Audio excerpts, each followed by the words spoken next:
cours de sa visite dans la base militaire de Cod Lake, le secrétaire général de l'OTAN alerte le Canada sur l'enjeu stratégique de la région de l'Arctique. Le Grand Nord est stratégiquement important pour la sécurité euro-atlantique.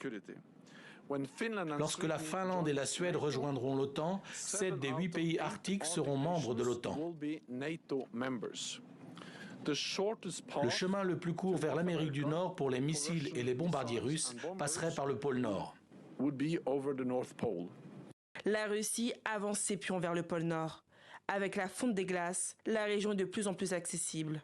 Moscou a déjà installé des sites militaires. La Russie a mis en place un nouveau commandement arctique. Elle a ouvert des centaines de sites militaires arctiques nouveaux ou datant de l'ère soviétique, notamment des aérodromes et des ports en eau profonde. La Russie utilise également la région comme banc d'essai pour nombre de ses systèmes d'armes nouveaux et inédits. La Chine, alliée de la Russie, intensifie aussi sa présence dans la région. Elle envisage de construire la plus grande flotte de brise-glace au monde. Inquiet, le Canada prévoit d'investir plus de 38 milliards de dollars dans sa défense.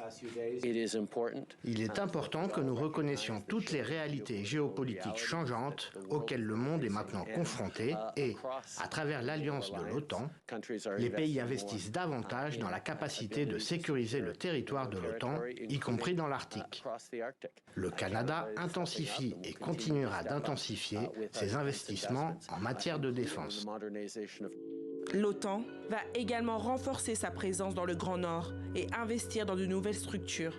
Avec les changements climatiques, l'Arctique devient une région de convoitise pour les activités économiques et les activités militaires.